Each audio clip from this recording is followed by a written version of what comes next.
السلام علیکم ورحمۃ اللہ وبرکاتہ۔ سامعین، آج کی اس مجلس میں ہم اعتکاف کے احکام اور مسائل پارٹ نمبر 1 لے کر آپ کی خدمت میں حاضر ہیں۔ رمضان اور خصوصی طور پر اس کے آخری 10 دن کے اعمال میں سے ایک عمل اعتکاف کا بھی ہے۔ رسول اللہ صلی اللہ علیہ وسلم ہر سال رمضان کے آخری 10 دن کا اعتکاف کیا کرتے تھے۔ اعتکاف کا کیا معنی ہے؟ اعتکاف کا معنی ڈکشنری میں ٹھہرنا، جمے رہنا اور کسی مقام پر اپنے آپ کو روکے رکھنا ہے۔ شرعی اعتکاف بھی اسی معنی میں ہے کہ اللہ تعالیٰ کا تقرب حاصل کرنے کے لیے خصوصی طریقے پر مسجد میں ٹھہرنا۔ اعتکاف کی کیا حکمت ہو سکتی ہے؟ اعتکاف کی حقیقت یہ ہے کہ بندہ ہر طرف سے یکسو ہو کر اور سب سے کٹ کر بس اللہ تعالیٰ سے دل لگا کے اس کے در پہ یعنی مسجد کے کسی کونے میں بیٹھ جائے، سب سے الگ تنہائی میں اس کے عبادت اور اس کے ذکر و فکر میں مشغول رہے، اس کو دھیان میں رکھے، اس کی پاکی بیان کرنے میں مشغول رہے، توبہ و استغفار کرتا رہے، اپنی گناہوں اور کوتاہیوں پر آنسو بہاتا رہے، اس کی رضا اور قرب چاہتا رہے اور اسی حال میں اس کے دن اور رات بسر ہوتے رہیں۔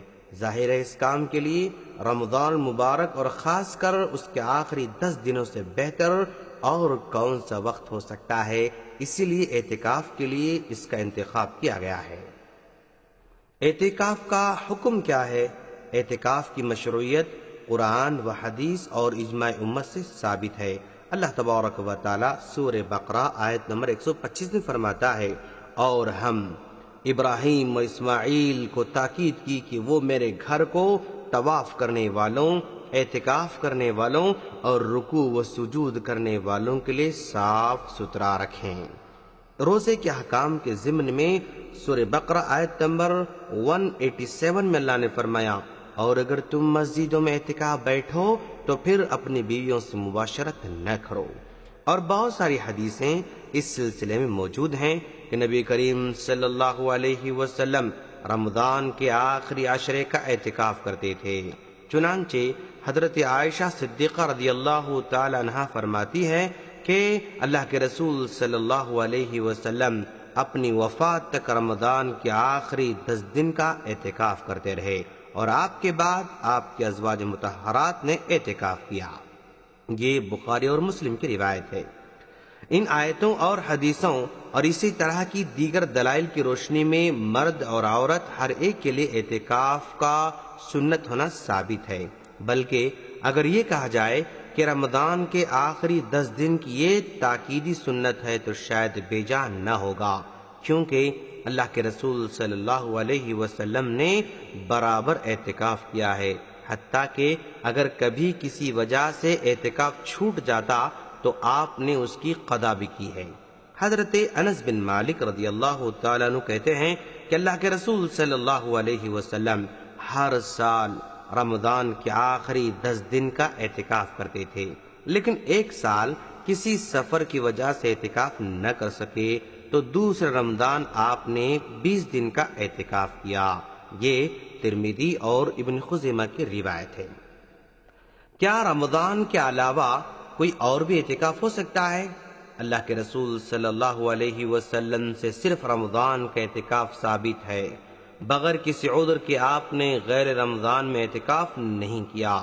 لیکن ایک بار حضرت عمر فاروق رضی اللہ تعالیٰ عنہ نے سوال کیا، اے اللہ کے رسول، میں نے زمانے جاہلیت میں نذر مانی تھی کہ مسجد حرام میں ایک رات کا اعتکاف کروں گا، اس کے بارے میں آپ کا کیا خیال ہے؟ تو اللہ کے رسول صلی اللہ علیہ وسلم نے فرمایا، تو اپنی نذر کو پوری کرو۔ یہ بخاری مسلم کی روایت ہے۔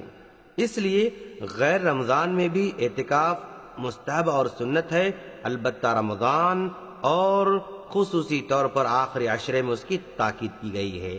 اعتکاف کی مدت کتنی ہو سکتی ہے؟ نبی کریم صلی اللہ علیہ وسلم نے رمضان میں کم از کم ایک عشرے کا یعنی 10 دن کا اعتکاف کیا ہے، اس لیے افضل اور بہتر یہی ہے۔ رمضان کی آخری عشرے کا اعتکاف کیا جائے، لیکن اگر کسی کے حالات ساتھ نہ دیتے ہوں تو وہ 7 دن کا یا 5 دن کا یا صرف طاق راتوں کا بھی اعتکاف کر سکتا ہے۔ حضرت عبداللہ بن عمر رضی اللہ تعالیٰ عنہ کہتے ہیں کہ صحابہ کرام نے رمضان کی 7 درمیانی راتوں کا اعتکاف کیا، تو جو شخص شب قدر کو تلاش کرنا چاہتا ہے وہ آخری 7 راتوں میں تلاش کرے۔ یہ ابن خزیمہ کی روایت ہے۔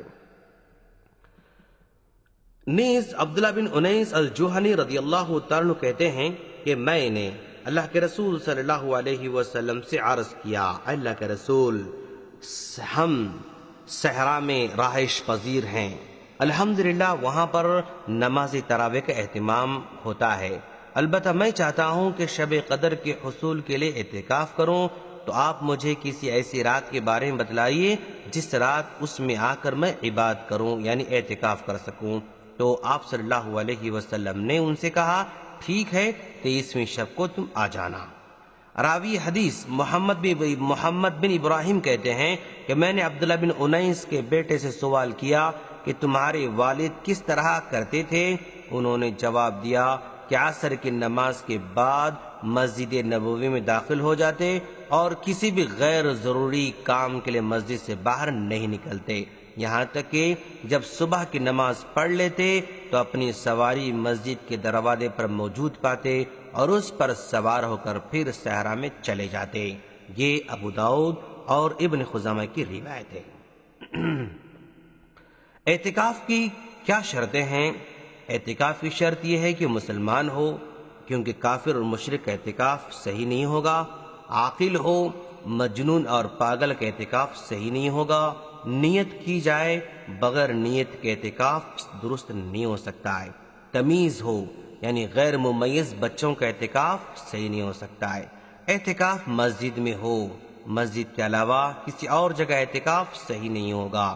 یہ حکم مرد اور عورت دونوں کے لیے ہے، اور اعتکاف کے لیے طہارت ہو، یعنی حیض و نفاس اور جنابت کی حالت میں اعتکاف صحیح نہیں ہوگا، اور شوہر کی ذات ہو، بغیر شوہر کی ذات کے اعتکاف صحیح نہیں ہو سکتا ہے۔